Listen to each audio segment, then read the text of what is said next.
yo tengo un tema y quiero compartirles y le puse así: no se confíen, la carrera aún no ha terminado. No se confíen, la carrera aún no ha terminado. ¿Sabe por qué lo digo? Porque a veces nos sucede lo que le voy a mostrar en un par de videos inmediatamente. Es una competencia, es el campeonato mundial de patinaje. Es la última competencia. Y vea lo que sucede. Faltan unos metros para llegar a la meta.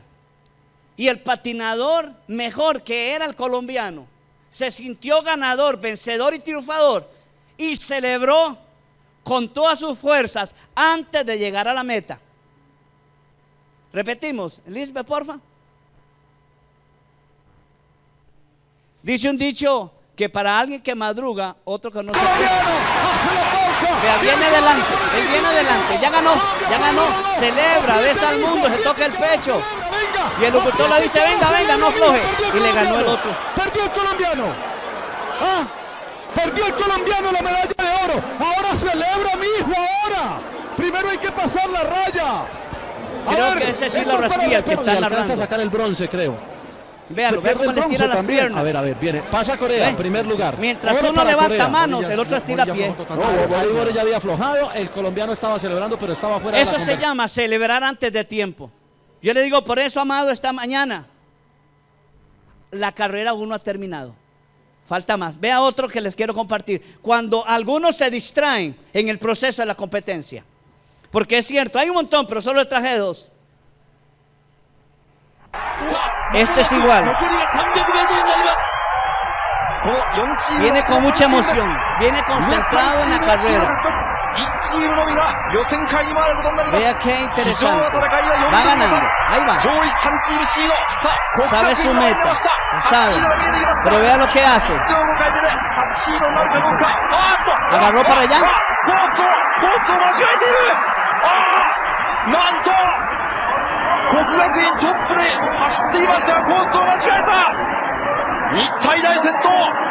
Los otros ganaron.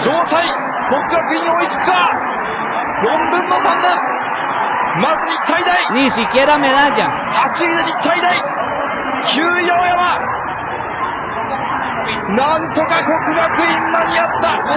Ahí no aparece su nombre, no sé cuál es, pero no sé cómo lo puedo leer.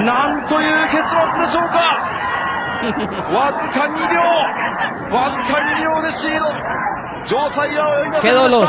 10.000 metros, 10 kilómetros, sí, 10.000 metros. ¿Qué quiero enseñarles con eso esta mañana? Que muchos están celebrando y ni siquiera han llegado a la meta.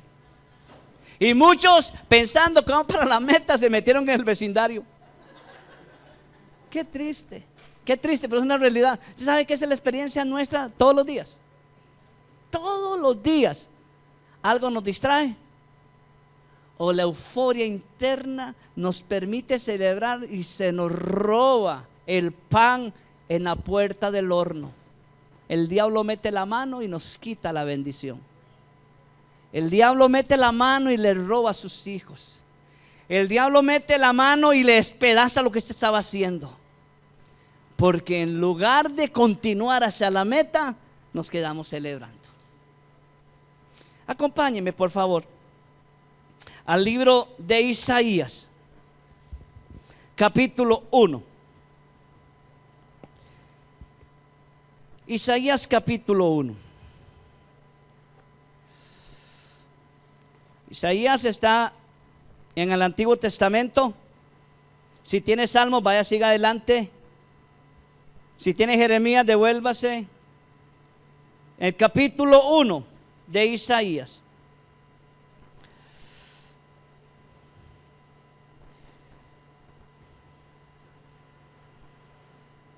¿Lo tienen? Ok, no, ahora doblan un poquito, ahora capítulo 5, pero es porque son seguidos ambos textos y quiero que los tengan a mano. Capítulo 5, verso 1 también. Lo tienen ahora sí, todos, los dos, no pierdan el anterior, el de capítulo 1, sino porque después lo vamos a leer. Dice Isaías 5, verso 1.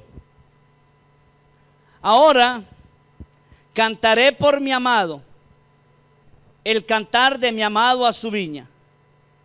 Tenía mi amado una viña en una ladera fértil. ¿Cómo era la ladera?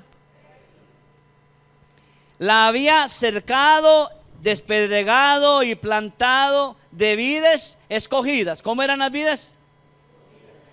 ¿Qué había hecho él?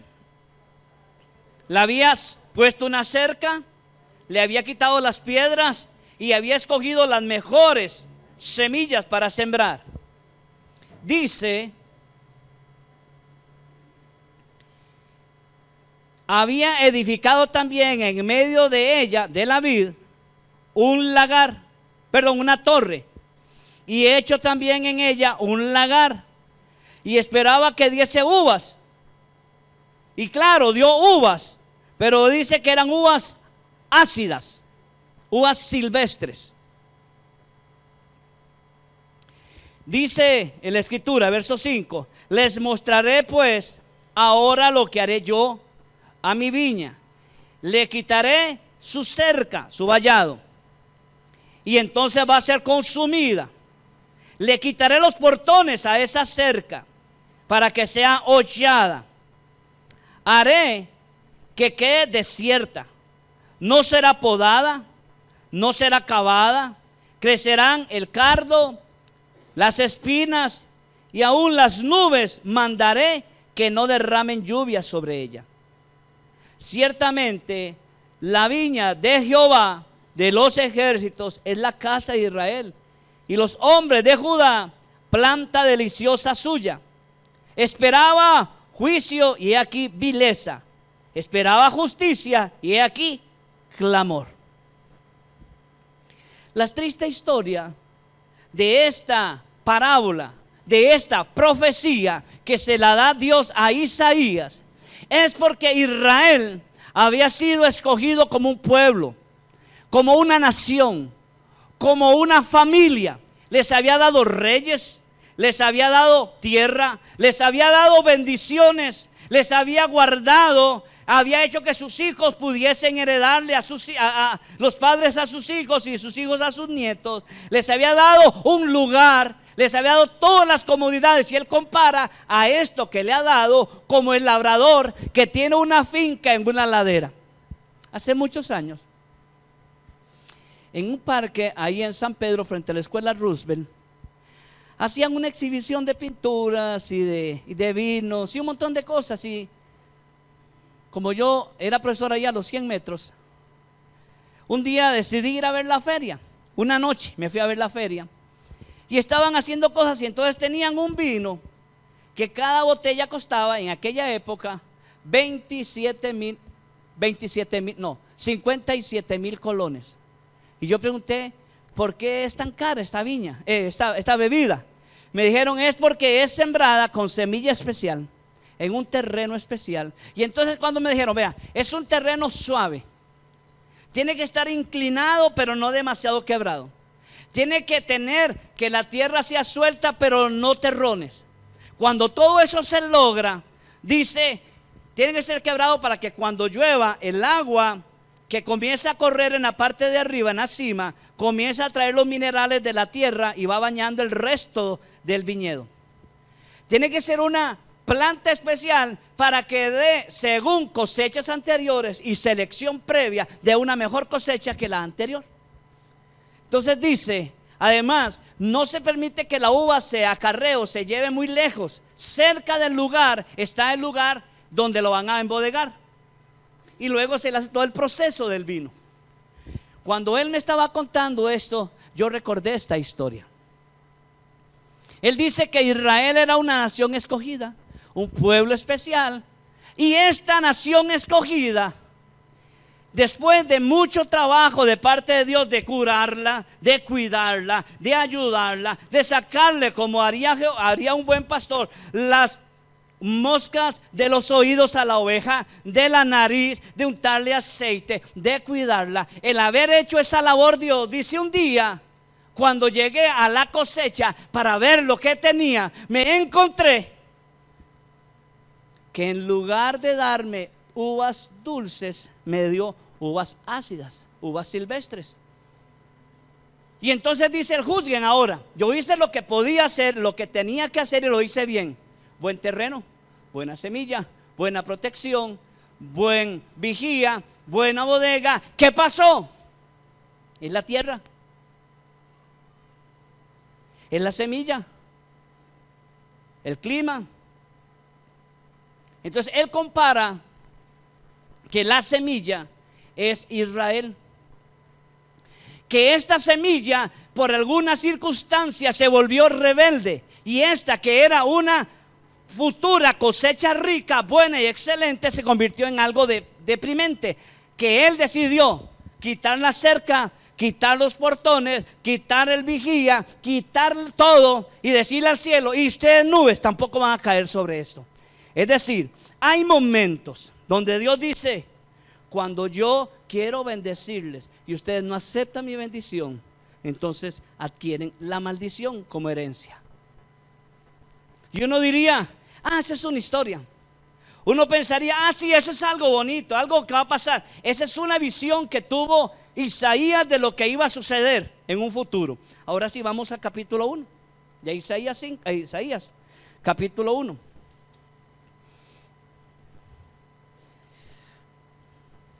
Verso 2.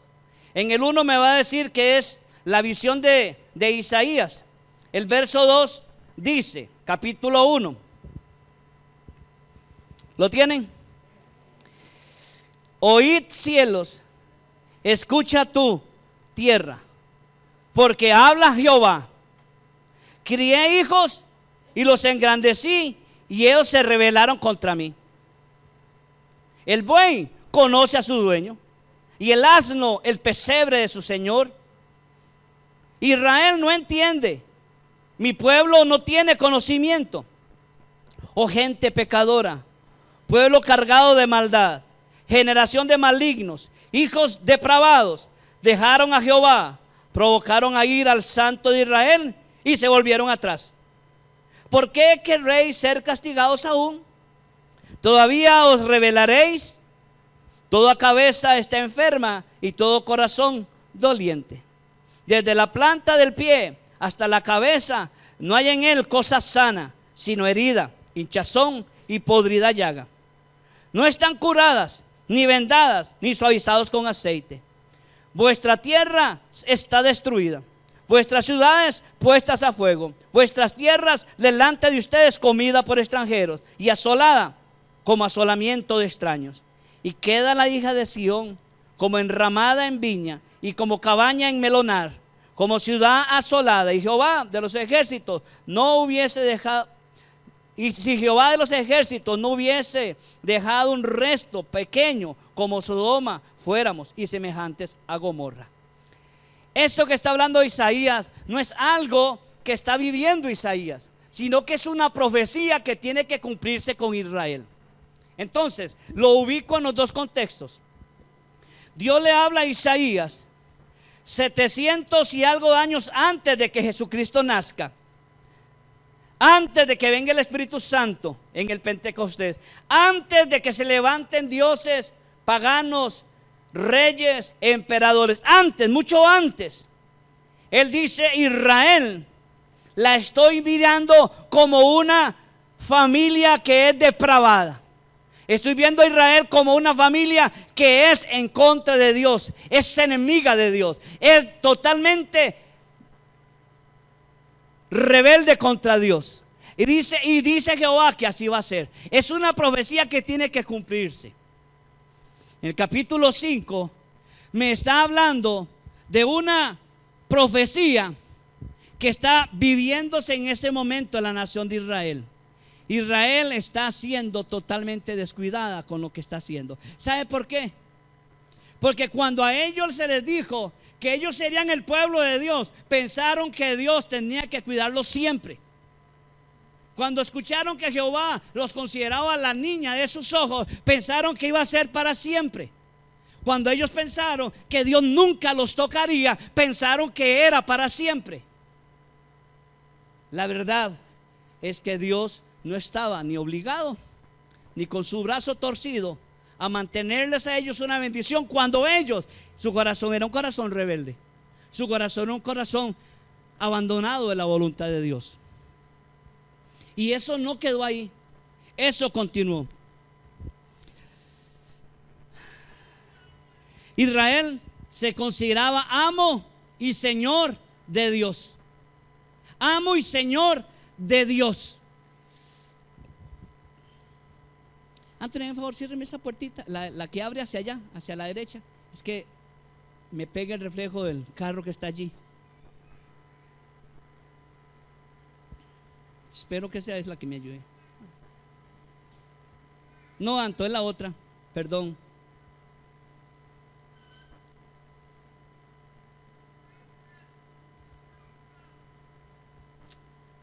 No era la otra, nada.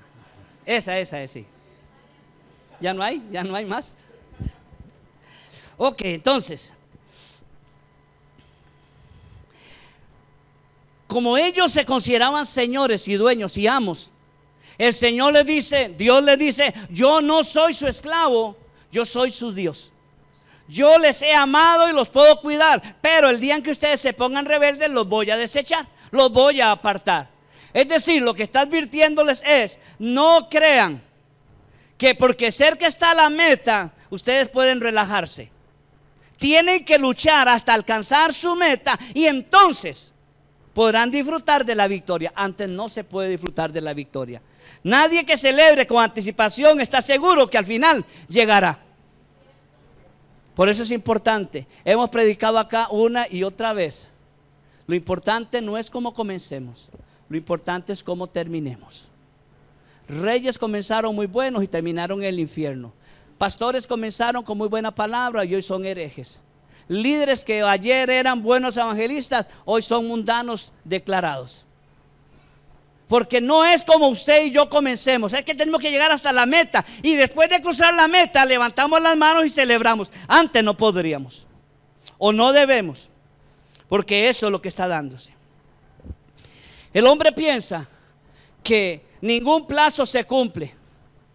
El hombre por natural o por naturaleza piensa que las cosas siempre van a ir hacia adelante. Y esto es una técnica que se usa en administración de gobierno. El ministro de transporte sabe que solo tiene 4 años. El primer año tiene que trabajar con un presupuesto que le dejó el anterior ministro.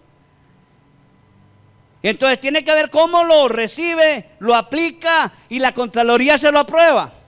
Lo trabaja el primer año y se le acaba en los 2 primeros, terceros meses.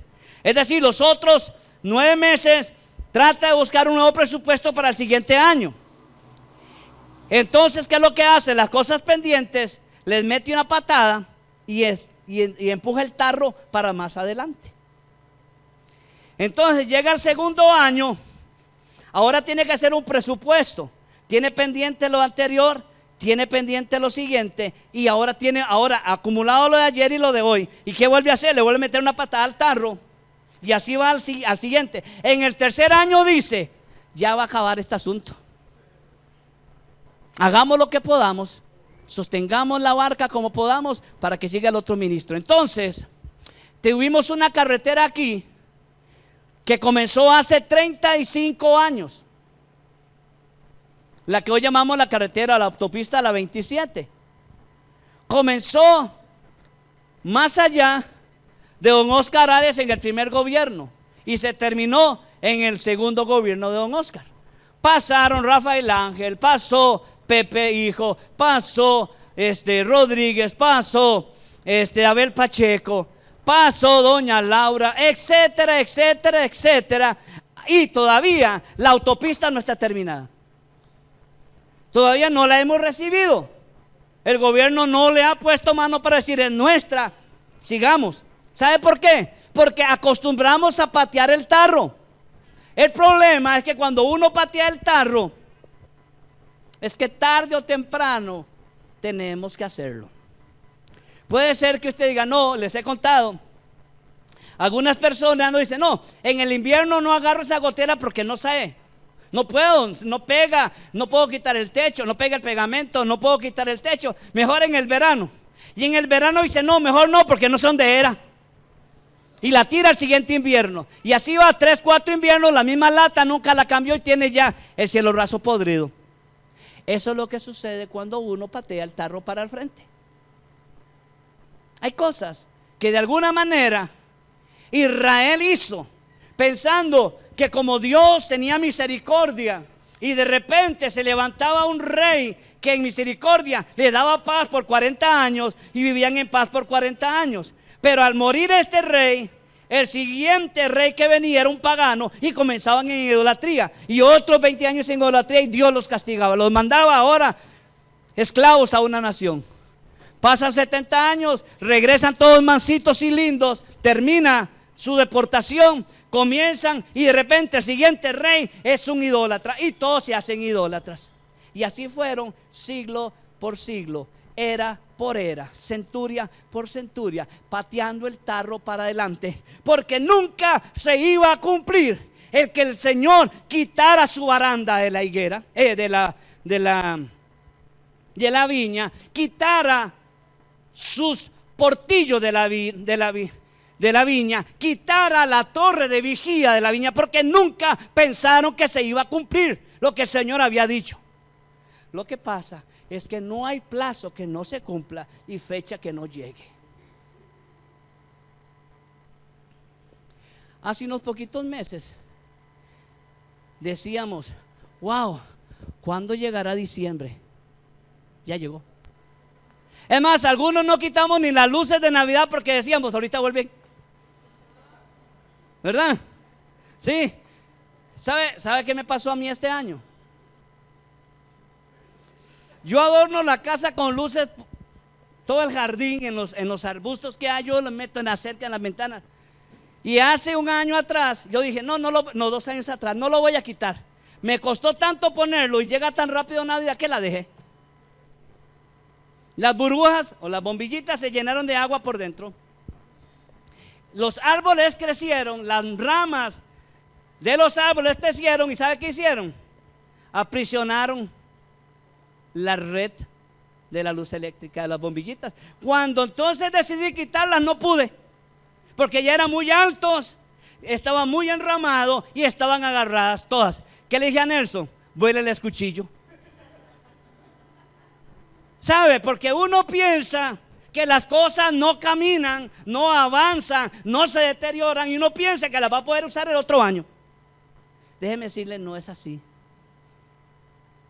Un amigo tuvo unos zapatos en una caja por varios tiempos, muchos tiempos, y el día que los usó, en la primera que se los puso, se le desgastaron en el camino.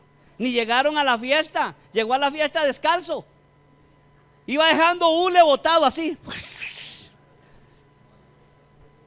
Y cuando se bajó del carro, tuvo que bajarse él y coger las 2 plantillas y ponerlas abajo y pararse para que la persona que lo llevaba en el carro no lo viera como se había quedado sin zapatos. Y esperó que se fuera y el hombre no se movía así, se movía así.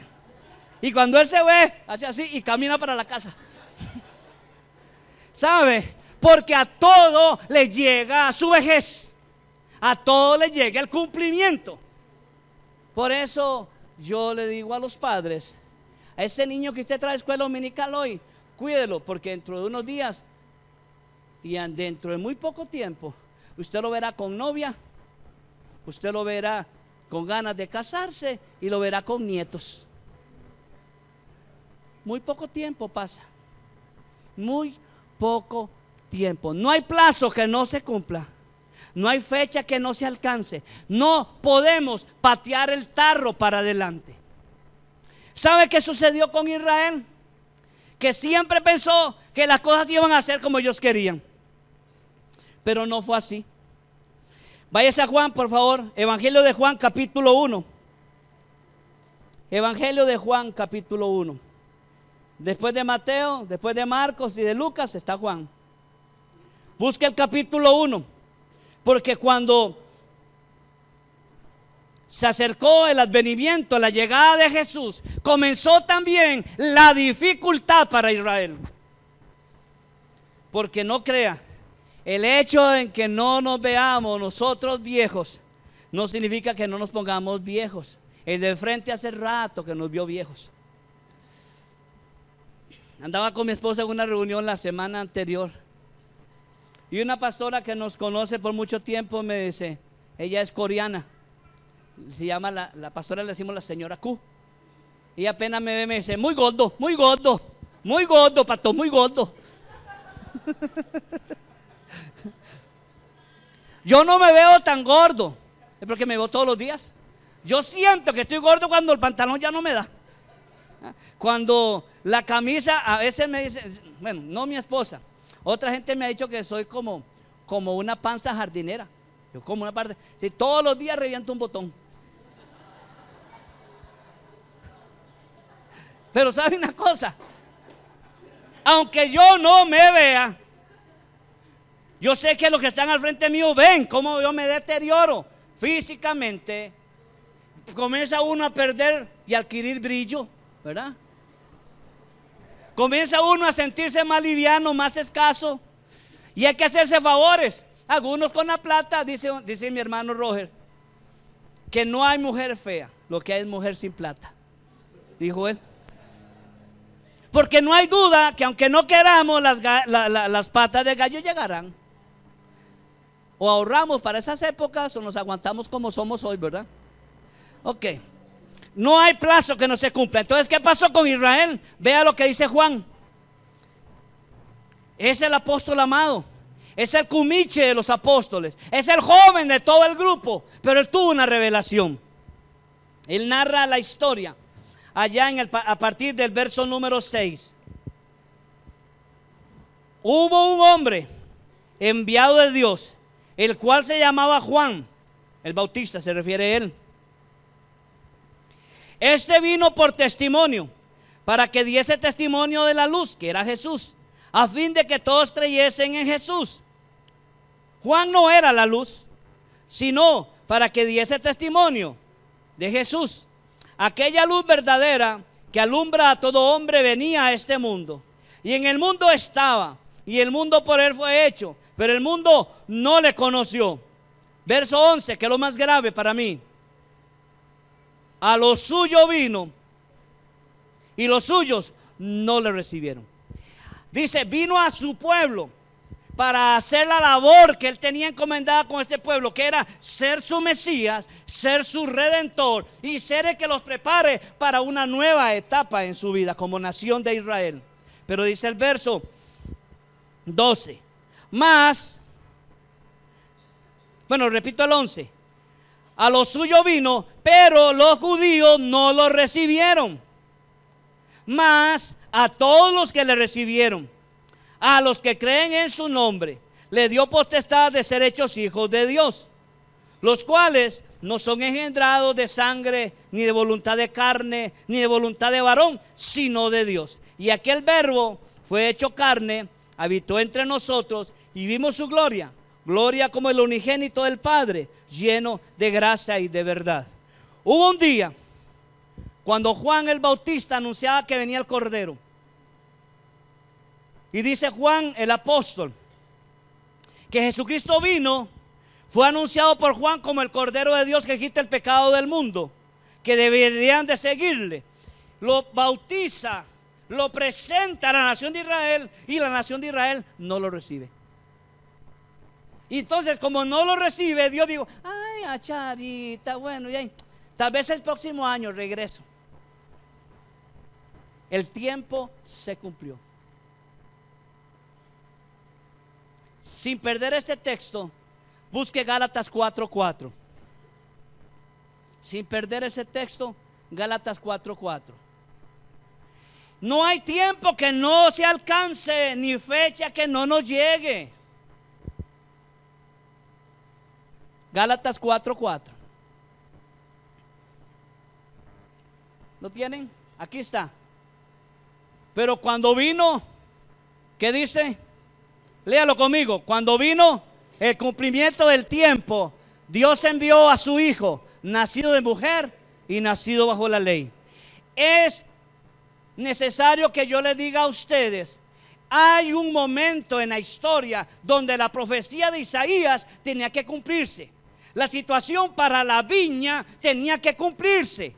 Y hay un momento preciso para el cumplimiento del tiempo. ¿Sabe qué pasó con Israel? Que todos los días le metía una patada al tarro y los empujaba para adelante. Pero llegará un día cuando el tarro ya no se pueda patear.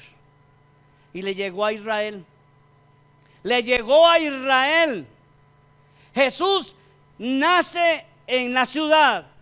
Nace para traerles bendición. Nace para traerles salvación. Ser Él el Mesías. Y ellos desprecian. Y entonces lo que era para ellos, Dios cambia y se lo da a otros. A los suyos vino, los suyos no le recibieron, pero los que le recibieron, que decía, ¿se acuerdan?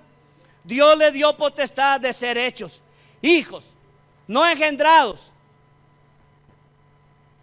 Ahora, ¿me entienden hasta aquí lo que estoy tratando de enseñar? Primero,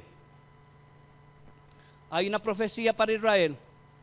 Dos, hay un señalamiento para Israel, pero no pusieron barba en remojo, ni siquiera pusieron cuidado. Pensaron que era la eternidad andando, pero la verdad es que la eternidad es allá.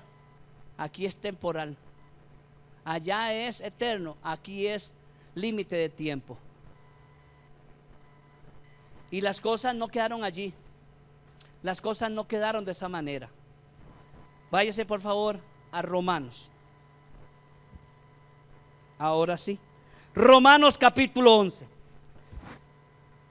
Y como diría mi esposa, ahora sí vamos a comenzar. Romanos 11. Lo otro era introducción, sí, la primera parte de la introducción.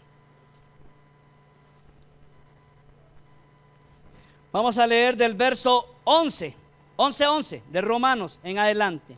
Pero yo necesito que ustedes me ayuden con lo siguiente. Yo voy a leer una versión que se llama lenguaje actual.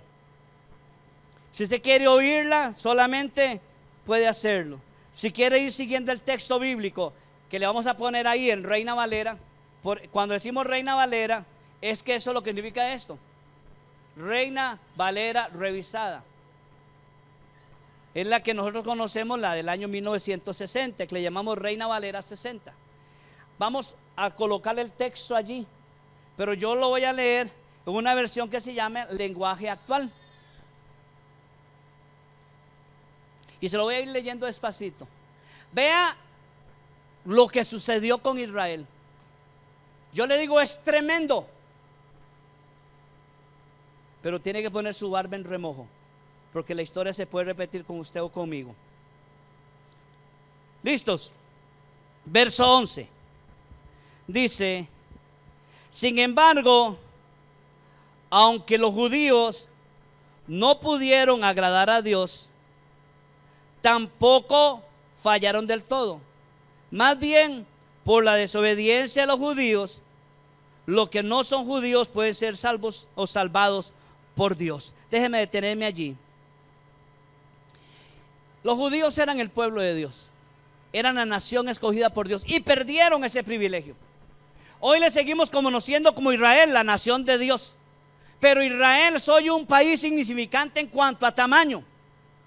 Y hay más gente conocedora de la palabra del Señor en el mundo no judío que en el mundo judío.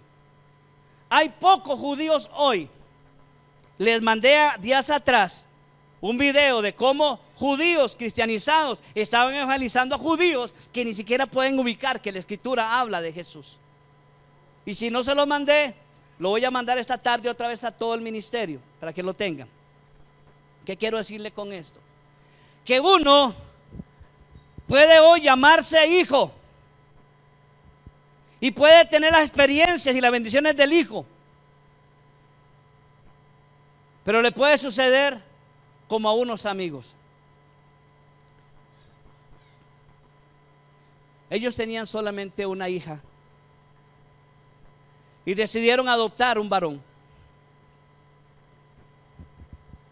muy cercana a la edad del primero con la primera con el segundo. Fue un muchacho que tenía todos los privilegios. Viajaba a donde quería, estudió en los mejores colegios, la oportunidad de estudiar en las mejores universidades en Estados Unidos. Pero ¿sabe qué pasó con él? Como era hijo, comenzó a tratar mal a la mamá, mal al papá, mal a su hermana. Comenzó a meterse en problemas de drogas, delincuencia, y ellos pagando abogados, pagando centros de restauración, pagando todos los daños que él hacía. Ellos pagaban y pagaban y pagaban. Él pensó, ese joven pensó, que la historia iba a ir a ser toda la vida. Mi papá va a pagar todas mis deudas siempre. Nunca tendré problemas de estudiar porque la herencia de ellos es herencia mía y de mi hermana. Un día, este hombre ofendió tanto a su mamá adoptiva. La ofendió tanto que ellos se indignaron tanto que dijeron: de hoy no pasa. Ya era mayor de edad, no vivía en la casa, lo habían sacado de la casa a ver si acaso se corregía. ¿Sabe qué hicieron? Llamaron a un abogado y lo desheredaron. ¡Qué duro! Pero esa es la realidad. Cuando una persona es adoptada y malagradecida, lo único que puede ganarse es un patadón. Es que un papá puede desheredar a un hijo, pero ese hijo legalmente puede pelear algo de la herencia, pero un adoptado no lo puede. ¿Sabe qué triste fue eso? Y yo conozco a esta familia por tantos años. Su hija,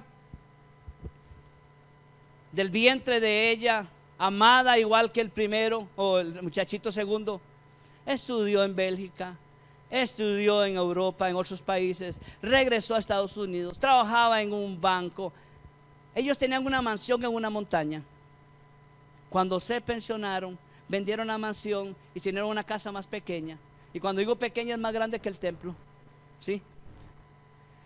Se vinieron a vivir a ese lugar más delicado, más tranquilo para ellos dos nada más. Ya la hija estaba casada, ya tenían una nieta.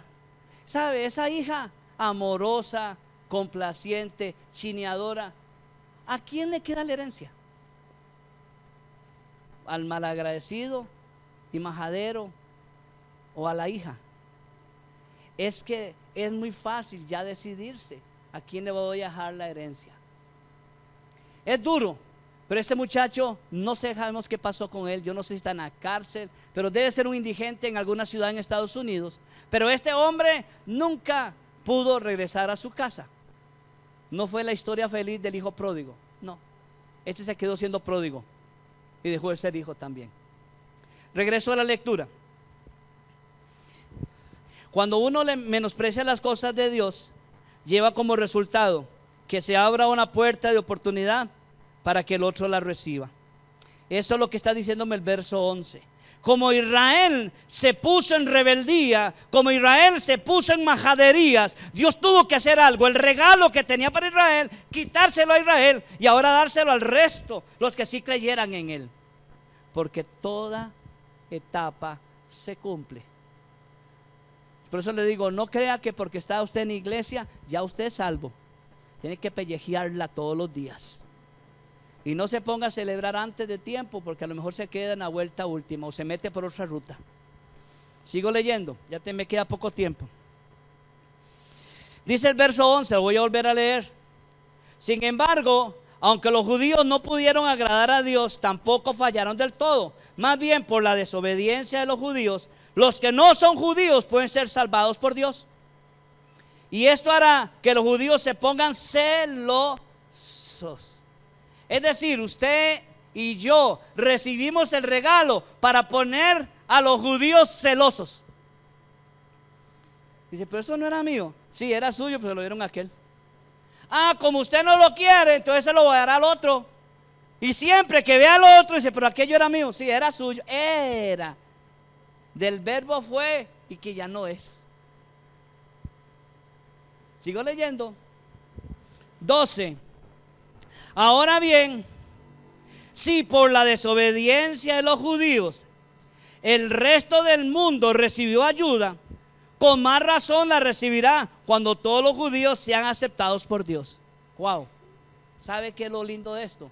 Que para los judíos hay una oportunidad. Dice, si por su desobediencia nosotros los gentiles tenemos oportunidad y recibimos bendiciones de parte de Dios, ¿qué va a suceder el día en que Israel regrese a los regazos de Jesús? Va a recibir sus bendiciones y nosotros otros galardones, otras bendiciones, otras cosas extraordinarias. Por eso es que dice, bienaventurada es la nación. ¿Qué dice? ¿Qué? Bienaventurada es la nación que ora por Israel, intercede por Israel. A usted y a mí nos conviene hoy que Israel regrese a Dios, porque si hubo galardones para mí y oportunidad para mí cuando ellos desobedecieron, ¿cuánto más vendrá cuando ellos obedezcan? Es lo que está diciendo el pasaje de Pablo a la iglesia de Romanos. Sigo leyendo. 13. Los que voy a decir ahora es para ustedes, los gentiles, ya no para los judíos, dice Pablo, o para los del ministerio fe. Los que no son judíos, dice, Dios me ha enviado para trabajar entre ustedes, les dice Pablo. Y para mí esa tarea es muy importante. Espero que con esto algunos de mi país se pongan celosos de ustedes. Así Dios pueda salvarlos también a ellos. Pues si Dios, al rechazar a los judíos, aceptó al resto de la humanidad, ¿cómo será cuando los judíos sean aceptados? Sucederá que los que viven como muertos tendrán vida eterna.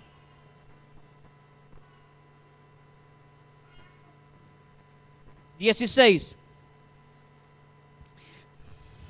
Si alguno, recuerde que aquí no le está hablando a judíos, le está hablando a usted y me habla a mí.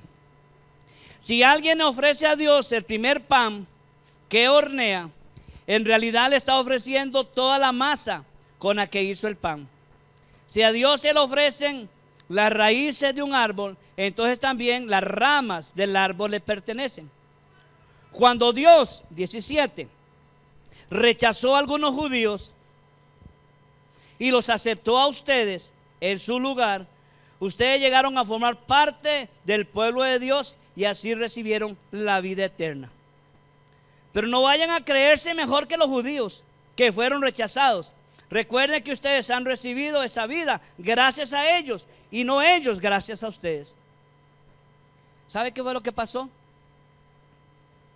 Que existía un olivo perfecto, el de la historia, como la historia de la higuera, y esperaba al Señor que ese olivo diese su fruto.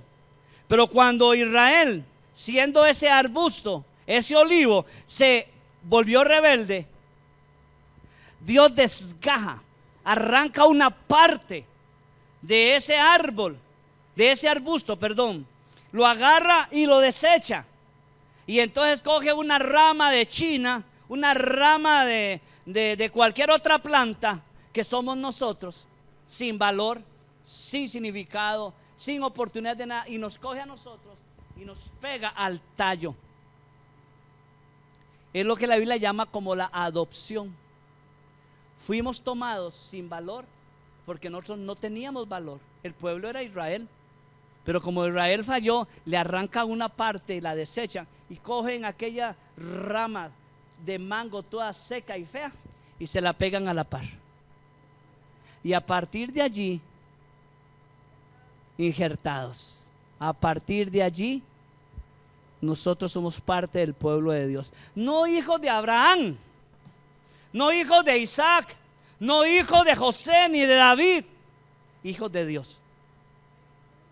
Qué diferente.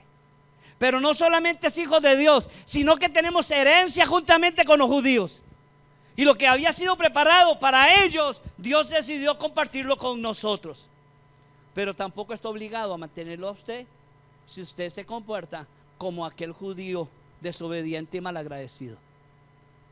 Por eso es que le digo, no celebre antes de tiempo. Por eso es que hay que permanecer, hay que ser perseverante en lo que hacemos. No podemos ser perseverantes 3 días de la semana. Hay que ser perseverantes el resto de nuestra vida. No hay forma, no hay marcha atrás. Les decía el jueves a los que nos acompañaron que la vida cristiana es como andar en bicicleta, pero cuesta arriba, donde usted no puede dejar de pedalear. Porque el momento en que deje de pedalear, se cae. Se devuelve con tu bicicleta y regresa abajo a la montaña. Porque nosotros necesitamos mantenernos caminando, caminando, caminando, caminando, caminando. Por eso es que el cristiano que no viene a la iglesia, algo está pasando. ¡Yuhu! Vean, no dije domingo, porque la gran mayoría viene los domingos. Viene a la iglesia. Hay cultos, otros cultos de la semana que deberían de venir la gran mayoría de ustedes. Deberían sacar ese ratito. ¿Sabe por qué? Hoy vi un video que alguien me envió.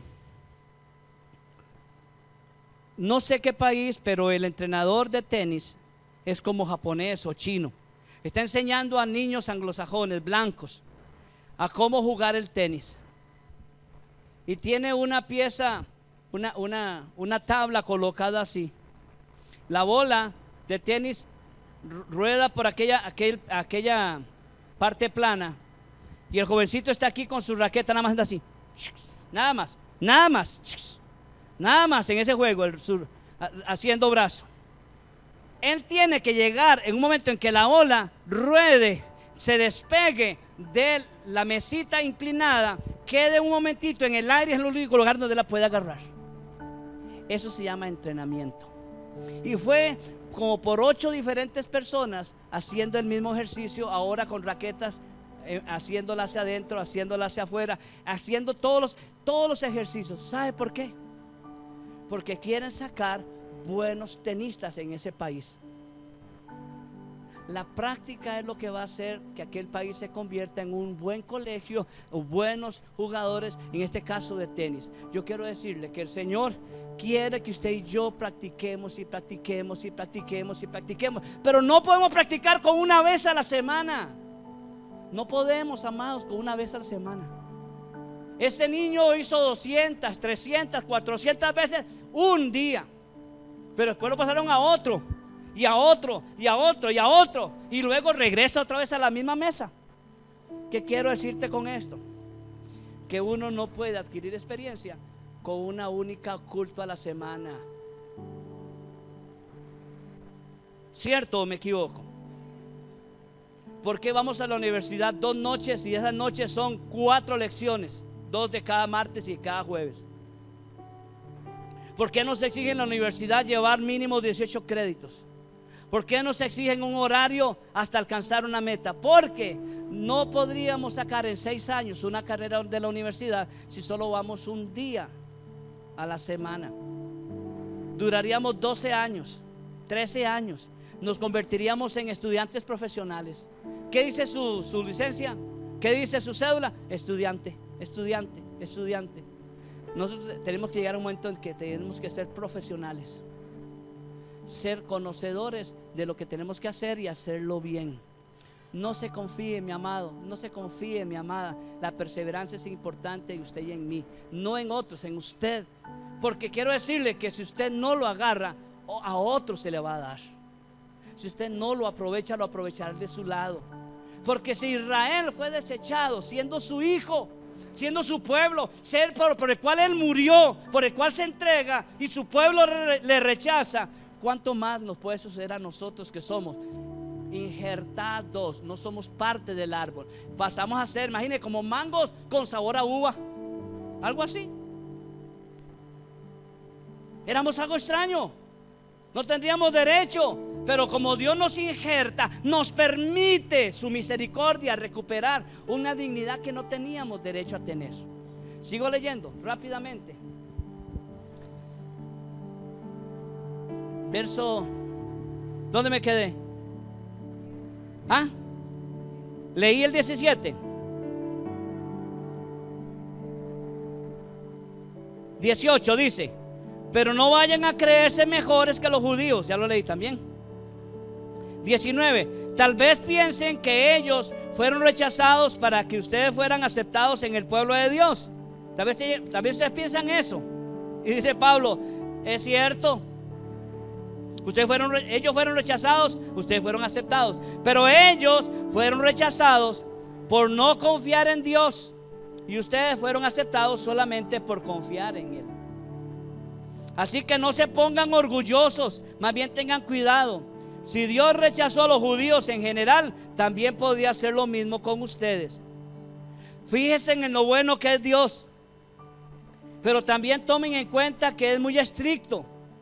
Es estricto con los que han pecado, pero ha sido bueno con ustedes y seguirá haciéndolo. Si ustedes les son agradecidos y se portan bien, de lo contrario también ustedes los desechará. Si los judíos cambian y confían en Dios, volverán a formar parte de su pueblo, pues Dios tiene poder para hacerlo. Después de todo, no es lógico. Vea qué duro que es este texto. En esta versión es durísimo. Ese último 24, pon el 24, libre de allí. Lo voy a leer con usted en esta versión, en la Reina Valera. Porque si tú fuiste cortado del que por naturaleza es olivo silvestre, y contra naturaleza fuiste injertado en el buen olivo, cuánto más estos, que son las ramas naturales, serán injertadas en su propósito olivo, en su propio olivo. Pero véalo como dice en esta versión. Es dura. Se agarra. Sostenga, se dice así. Después de todo, no es lógico tomar algo de buena calidad y mezclarlo con algo de mala calidad. Si Dios los aceptó a ustedes que no eran parte de su pueblo, con más razón volverá a aceptar a los judíos que sí lo son.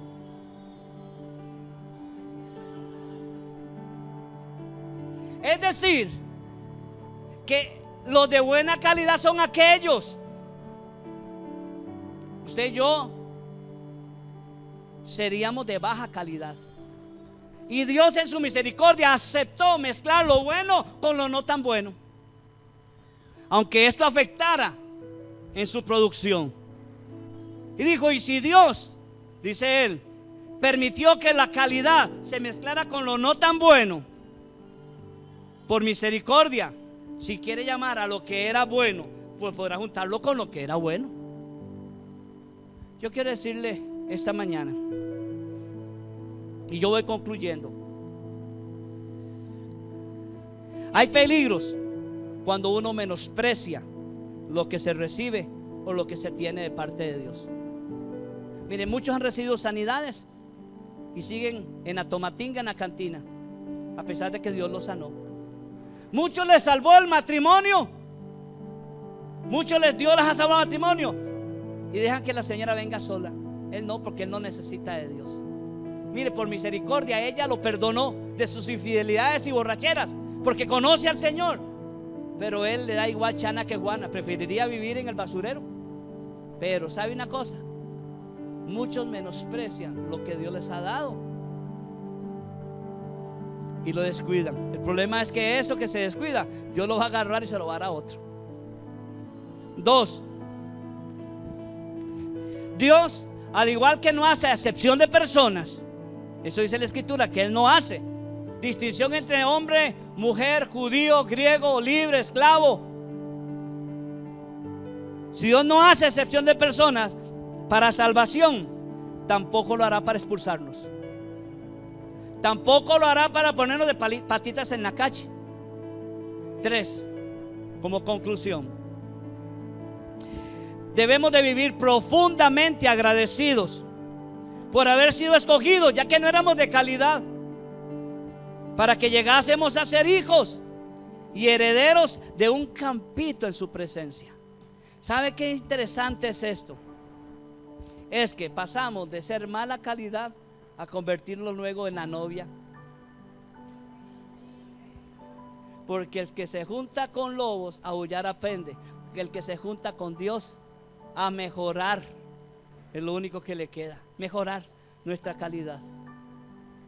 Y 4 y último,